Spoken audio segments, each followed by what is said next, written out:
পঞ্চগড়ের বিস্ময় বালক, নাম তার ফাহিম শাহরিয়ার। মাত্র 15 বছর বয়সে তৈরি করেছে প্লেন, যা আকাশে উড়তে সক্ষম। এ পর্যায়ে কথা বলবো মোহাম্মদ ফাহিম শাহরিয়ারের সাথে। তুমি বর্তমানে কোথায় পড়াশোনা করছো এবং কোন শ্রেণীতে পড়াশোনা করছো?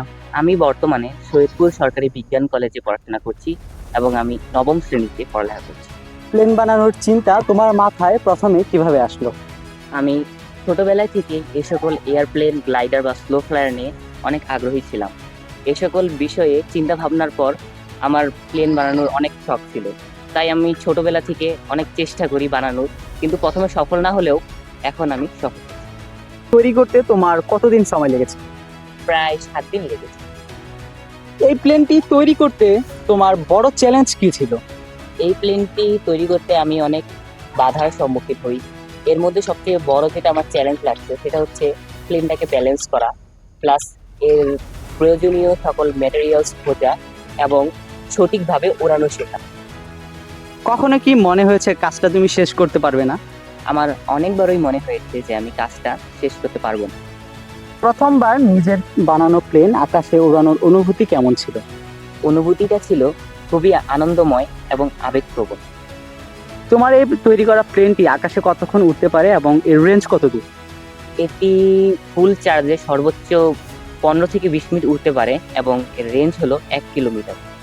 ভবিষ্যতে কি উন্নত আরো প্লেন বা বিভিন্ন কোনো প্রযুক্তি তৈরি করার পরিকল্পনা আছে? আমি এই সকল প্রযুক্তি নিয়ে এখনো পরিকল্পনা করার চেষ্টা করছি। ভবিষ্যতে বাংলাদেশ নিয়ে তোমার স্বপ্ন কি? আমি বাংলাদেশকে নিয়ে প্রায়ই স্বপ্ন দেখি। আমি চাই বাংলাদেশ যেন প্রযুক্তির দিক দিয়ে এবং বিজ্ঞানের দিক দিয়ে অন্যান্য দেশের মতো এগিয়ে যায়। সুযোগ পেলে কোন ধরনের প্রযুক্তি বা আবিষ্কার নিয়ে কাজ করতে চাও? সুযোগ পেলে আমি আরো উন্নত মানের অটোনোমিয়াস প্রযুক্তি নিয়ে বিভিন্ন ধরনের অটোনোমিয়াস ড্রোন বা প্লেন তৈরি করতে চাই, যা আমাদের মিলিটারিকে আরো উন্নত করবে এবং তাদের কাজে আসবে। যারা নতুন কিছু করতে চায়, বড় স্বপ্ন দেখে, তাদের জন্য তোমার পরামর্শ কি? আমার তাদের জন্য পরামর্শ হচ্ছে যে তারা যেন তাদের স্বপ্নকে কখনো ভুলে না যায়। এখন বহির্বিশ্বে বিভিন্ন উন্নত মানের দেশে যারা কম বয়সী তারাই সাধারণত বিভিন্ন উন্নত মানের প্রযুক্তি দিয়ে বিভিন্ন জিনিস তৈরি করছে।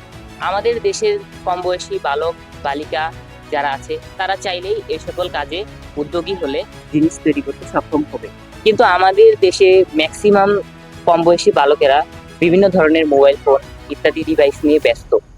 তারা যদি এ সকল জিনিসের মায়াজাল থেকে বের হয়ে আসে তাহলে তারাও এ সকল জিনিস তৈরি করতে পারবে এবং আমি চাই তারা যাতে তাদের এই ইচ্ছাটাকে কখনো ব্যর্থ না করে।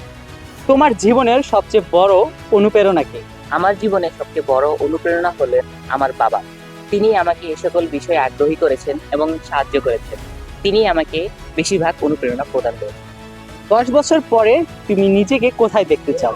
একজন বিজ্ঞানী, নাকি ইঞ্জিনিয়ার হিসেবে, নাকি আরো বড় কিছু হিসেবে দেখতে চাও?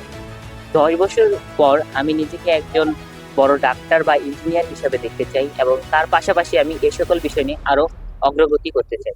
ধন্যবাদ তোমাকে। ওয়েলকাম। বয়স কম হলেও ইচ্ছা শক্তি থাকলে অনেক কিছু করা সম্ভব, সেটি প্রমাণ করেছেন Mohammad Fahim Shahriar. Abu Hurairah Shifat, CA global news.